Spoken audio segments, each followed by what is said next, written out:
Hello, family members. Hope you're having a good day today. I want to talk to you today about something that has really been bothering me lately, watching everything that's going on the news. We've had a whole lot of discussion of the state of our cities in this country. Somehow, always it seems like it's blue cities, but cities at any rate. And I think the reason I find this so frustrating is that there is certainly poverty and there's issues that need to be handled in cities, but the real battlefield, if you were, in this country, that's got to be in rural areas. um, I when I was growing up in literally the geographic middle of West Virginia, a little place called Buchanan, um, I went to the largest middle school in the state. The reason it was the largest middle school in the state was because, or at the time anyway, was because we only had one middle school for the entire county. Everyone in the county, no matter where they lived, no matter what their income was, no matter what, we all went to the same middle school. And it was a blue ribbon school. It was big, but it was well run. Students did well. It was a fine school. I didn't have a problem really with the school so much. Going to middle school is always going to be rough, you know. But uh the middle school that I went to just this last February had its 100th birthday. I don't mean like the school as in like the entity, I mean the actual building. The building that the middle school is in currently was the high school from 1925 until I think 1977, I think, yeah. And so yeah, it's been about 50 years since it was the old building that they moved out of into a new school.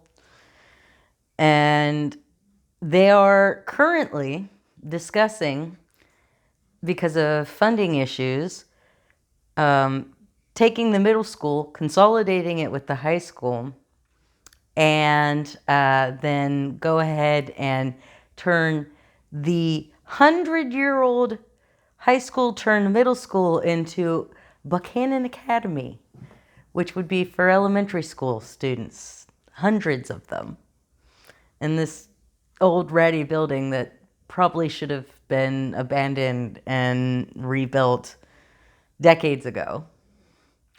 Oh, and to do that, they're going to close one of the better elementary schools in the entire system that has wonderful facilities that are in fine shape. Lovely. But the real problem there is that the school systems have been plundered by this dedicated effort by some extreme right wingers to dismantle the school system. And the way that they've done that is vouchers. Right now, about $1 million a year are being taken from their budget of about 41 million. So a pretty substantial amount for 150 kids in the system get the vouchers. So roughly 2 to 3% of the school budget for all of the children in the entire county go to a few dozen kids, essentially, at the expense of the rest of the school population. The amount of students going through the school right now is not that substantially smaller than what it was when I was in school. But the system is was already underfunded, and then the funding has been chipped away and chipped away and chipped away by vouchers and every other way that they could possibly think of to chip away at the schools. And it's not just about the schools, because when I was growing up, and I don't know if this is still true or not, but when I was growing up, the biggest employer in the entire county was the school system. That has been systematically dismantled over the last 40 years or so. And well, I would say maybe the last 20 to 25 years is really when they started ramping this up. This decided decision to kind of kill public school as best they could. And by they, I want to be very specific. I mean, all of the quote-unquote homeschool advocates that you see out there, Betsy DeVos, lots of people who have been empowered to make educational policy in both Trump administrations.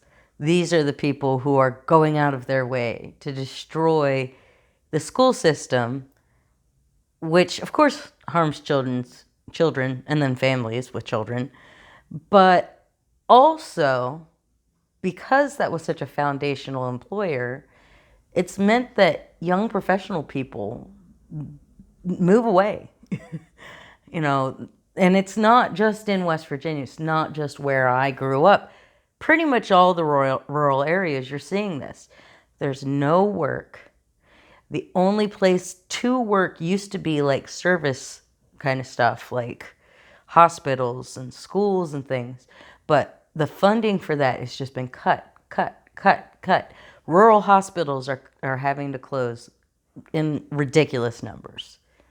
You know, schools close, libraries close. You know, all of the those kind of jobs that used to be pretty stable jobs, they're evaporating. And they're getting harder to stick with, too. I have heard from people who work in the school system in Upshur County that it has been communicated to at least some people who work for the school system, some teachers and employees, that should they participate in the No Kings rally this weekend, that could risk their employment. Now, I have heard this through people who know the names but would not want to pass the names on. I want to say that this is relatively, I can vouch for this intel fairly well, but you do have to take it from a grain of salt, because this is not something that I can send you like a link. I will have lots of links and things in my description to, source what I'm saying. This is something that I'm hearing from, sort of backwoods channels, because, the people involved here have to be very careful. If they lose their job, they're not going to be able to find another job like that anywhere in the county, basically. It's one school system. That means they're going to have to at least, commute out of county or move out of county. And we're talking about West Virginia, where, you do have to deal with a lot of blizzards and mountains. Ice, poorly treated back roads, things like that. Commuting from one county to another can be kind of dicey. I've done it, but it's kind of dicey. Anyway, I personally had a cousin who was a teacher, a high school teacher in the system, who has, within the last couple of years, moved away just to a different state entirely, because the system was so poorly run, so underfunded, so chaotic.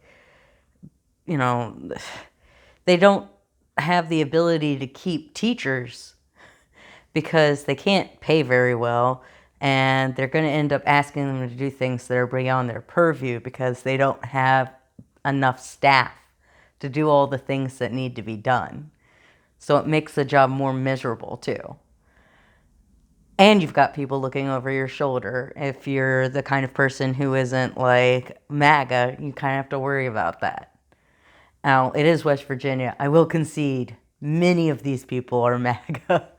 But, I was watching the CNN town hall with Bernie and AOC, and AOC was like, I don't care if someone is MAGA. I still want them to have health care. I want every American to have health care. And I'm like, thank you. That's how I feel too. There's often this narrative of like a national divorce or whatever, and that's so stupid because it's really not that big of a difference. Proportionally, there's more Democrats or people who vote Democrat in California than Republicans. But there are still a lot of Republicans in California. There may be more people voting Republican than Democrat in Florida right now, but there's still a lot of Democrats, okay? It's not exactly 50-50, but it's pretty close in a lot of places. I mean, we're talking, maybe 40-60 or 45-55 or something like that, Even in red areas, there's a lot of blue people, and even in blue areas, there's a lot of red people. And then there's like a third of the country that just is politically checked out, too. So if you try to go out of your way to hurt people who are from the wrong team by, isolating your interest in specific states or specific cities, you're gonna catch almost as many people who are on your team as not, okay? Like, I know a lot of people who are left-leaning in West Virginia. Less than I used to. The people that are still there are people who either never had, a way to get out. Poverty was never going to give them the opportunity to really make big moves in their life, and so they just put their head down and dead. Then you get people who, they had a pretty good setup. Their parents owned a business and they just inherited that, or they had good connections, so they were able to get a good job right out of school, and something like, a funeral home or plumbing or something that there's always going to be work in that, There's not that many jobs like that, but they exist. And so there are a few people who are of my generation who have that kind of work. But other than that, most of the people that are left never left because they couldn't leave. There are a few, very, very few people I know that are left-leaning and stay in West Virginia deliberately as an act of resistance to try to make their communities better. And I really respect that. But that's not how most people are going to be able to live their lives. They probably have too much else going on in their life to really make that kind of sacrifice and decide to live somewhere where they know that their prospects are going to be limited and life is going to be harder and they're going to be in the minority philosophically, but they still are stubborn enough to stay. I mean, that is a West Virginia thing too, I gotta say. We have some stubborn people. But I left. I have been gone for over a decade now, and I'm glad. I moved to Central Florida, and it definitely vastly improved my life and my opportunities. And the funny thing is, I was working from home from Amazon the entire time. Started working from home for Amazon in like 2011. in West Virginia. Did that there for a few years, then moved here and continued doing that. It was not about job prospects for me. I was lucky enough. I was able to get a pretty decent job in the urban area of West Virginia, such that it exists. But it wasn't just job prospects. You know, I really like soccer. I have been to so many professional soccer games since I moved here. It's so hard to do that in West Virginia. You have to drive to another state, essentially, to be able to see any sort of pro soccer or any pro sports. You know, I liked going to baseball games, and I always had to leave the state to do that, you know? And we do have a couple of like minor league teams now, but they weren't really that big of a presence when I was growing up. I didn't really have that sort of activity outlet, and it was like shocking to me how cool it was to have a home team. You know, be able to go and root for the home team, have everyone in the stands around you wearing the same color and chanting the same chants. That's never been my experience of going to sports games, which is something that I used to do with my dad when I was a kid. You know, it's like very nostalgic for me, and here, you know, I was in my like 30s seeing things from a completely new light. You know, just because I had the opportunity to live within proximity of multiple professional sports teams, you know. I was able to go to a lot more drag shows and meet a lot of really cool drag artists. A lot, you know, more independent music. You know, there's so many cool bands in this area and lots of venues. And everything from the smallest shows you can imagine to big stuff. And that's great. I love that. I like to go into the amusement parks. You know, at various times when I've lived here, I've had Universal annual pass or Disney annual pass or whatever, and you know, oh, I just have the day off today, it's Wednesday, I'm just going to go to Disney World. I've done that. I couldn't have ever done that in West Virginia or anything even close. You know, museums, art galleries, you know, exotic restaurants, you know, just the arts in general. Yeah, that's just so far from people's priorities in West Virginia. It's so much about survival. I recently uploaded a video where I interviewed a couple of my friends about what radicalized them, and one of them talked about acid mine drainage. You know, they talk about, oh, the city's on fire and everything looks like a war zone. I'm telling you, you drive around some of these rural areas, you'll see buildings that are crumbling to dust because they've just been sitting there so long, abandoned. Entire towns just kind of abandoned. You'll see, you know, acid mine drainage flowing through the creeks.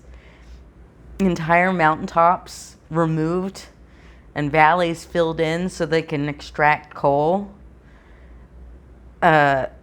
Pollution just around every single river or creek, because anytime that there's a flash flood, there's going to be all sorts of plastics and other trash that get washed down the river.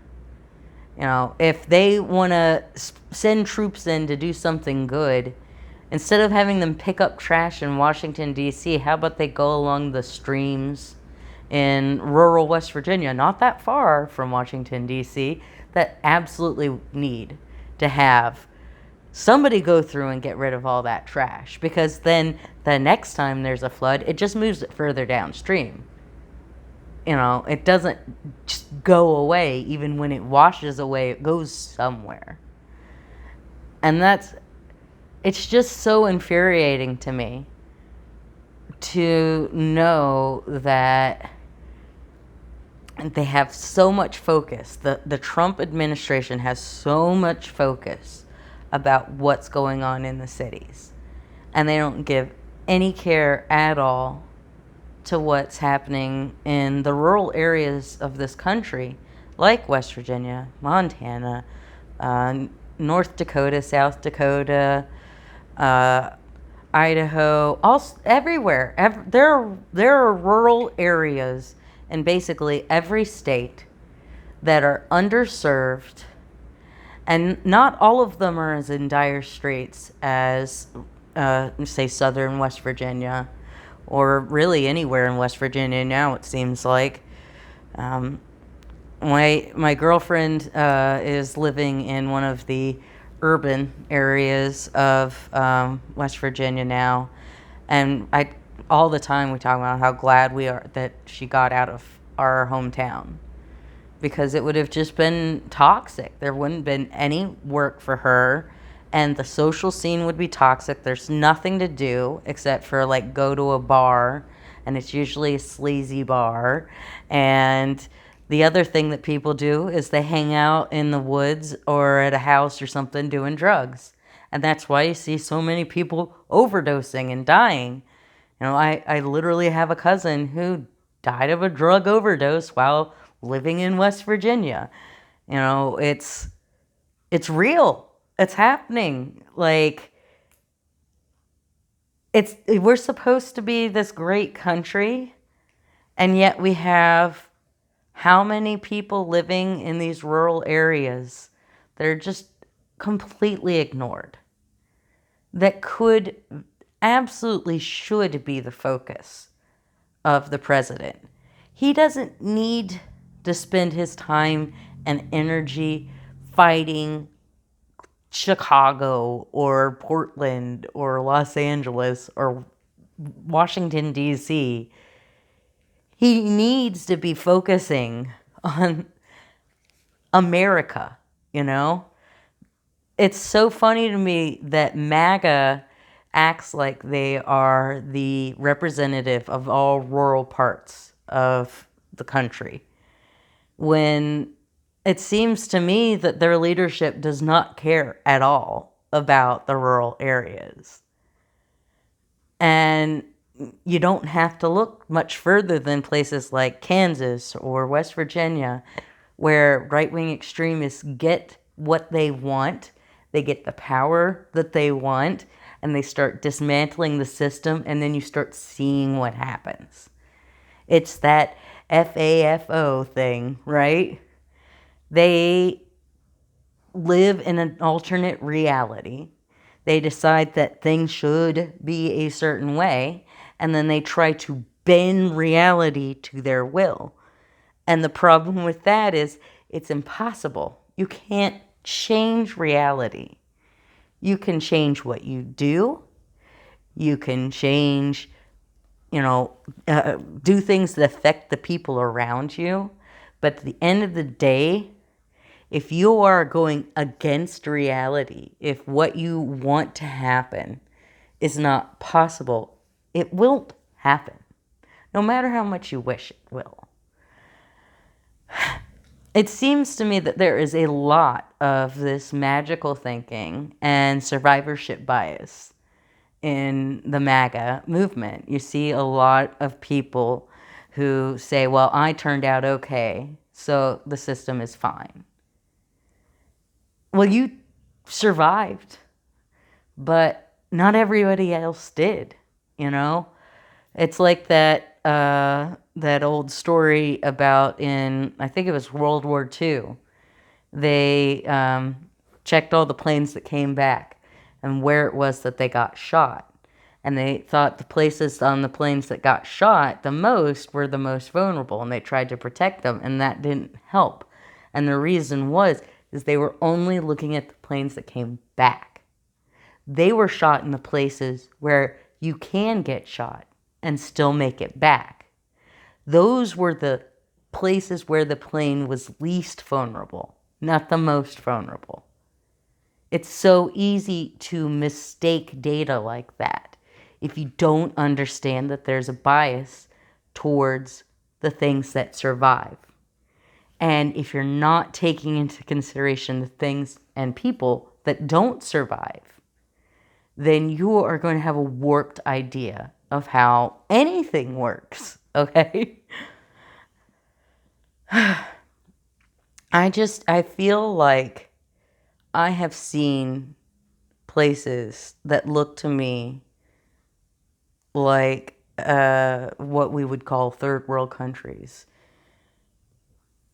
all the time in West Virginia and New Orleans. I was there 5 years after Katrina. I can tell you I saw places that looked like there had been some sort of war because things were damaged and there just wasn't the funding to fix them. Big, huge buildings. It shocked me because here in Florida, we have our like hurricane stuff on lock. You know, we've been through this before. We have this process down, and you would never expect to see hurricane damage for more than maybe a couple of years. It would be, you know, if something is damaged, it would at very least be pulled down. Wouldn't just be left to stand there with like all the windows shattered or something for 5 years. I mean, I just can't even, that just blew my mind. And, you know, I've been all over the country, north, south, east, west, and there's these rural areas are everywhere. There's rural areas in New York. My cousin used to live in Lodi, California, which is like North California, very rural area, right? Like, you know, Moab, Utah, I've been to, very rural area. You know, like they're everywhere. This is not just a West Virginia thing. When I say Trump is wrong to focus on the cities, he should be focusing on the rural areas, and then I talk about these West Virginia specific issues, that's because what I know best. I have connections into the Upshur County school system. That's not necessarily true for everywhere, but what I'm seeing is just a reflection of what's happening everywhere else. I have people that I know that work in school systems down here. I hear the same sort of things from them. I just, I have connections to teachers all over the country, and this is what I hear from everyone. This is everywhere. The cities are not the problem in this country. The rural areas are. The rural areas are where people are suffering the most obviously. You know, I'm talking about people who are hungry, who don't have running water, that don't have electricity necessarily, don't have, you know, phone lines, internet. I grew up with people who didn't, like in my school, who didn't have running water, and you could tell they smelled, you know. And of course, at the time, I didn't really realize what a tragedy that was. Of course, I was a kid, and I feel so bad how people treated kids like that in my school when I look back at it, because it's like that wasn't their fault, you know. But you know, kids are cruel. What can you say except for that? They can be good too. People are good, people are bad. It's just people, you know? But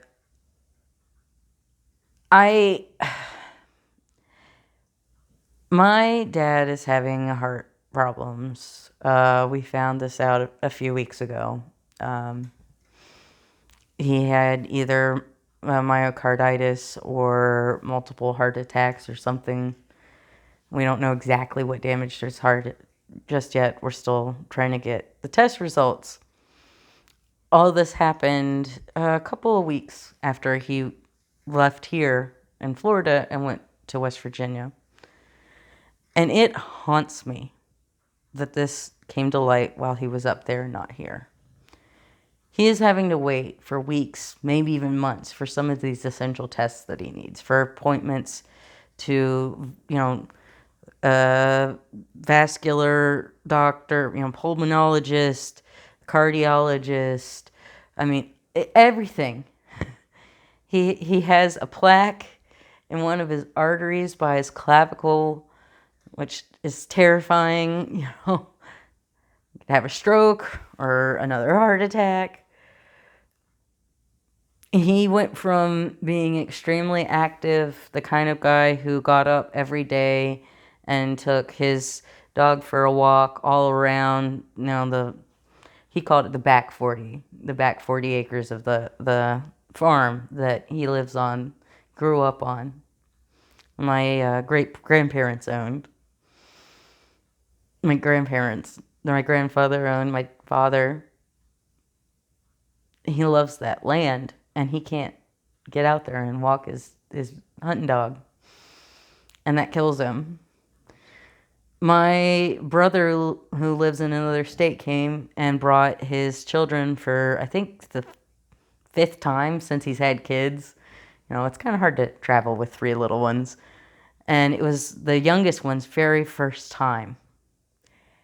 And it's been a tradition that when you're two, you go fishing with my dad at his pond that he has, where he feeds the fish and he, keeps it in great condition and makes it really easy for people to go there, especially little kids. And he didn't get to go. He didn't get to take his youngest granddaughter, who's 2, to go fish. He had to wait back at the house. And I'm sitting down here thinking, if he were here, we'd probably have all the tests he needs done already. My mom is, they're snowbirds. They're here and back. All they're bouncing around. People never know where my parents are. And my mom was down here in Florida, and she was trying to reschedule a mammogram that she had scheduled for like sometime over the summer, but had missed because she was sick. And the soonest they could schedule her, this was August, was December. And she's like, but I'm going to be in Florida in December. And so she sits around and she thinks about it for a little bit. She calls her doctor, gets the orders faxed down here, and has the mammogram the next day. It would have taken like 5 or 6 months for her to get in, and it took a day down here.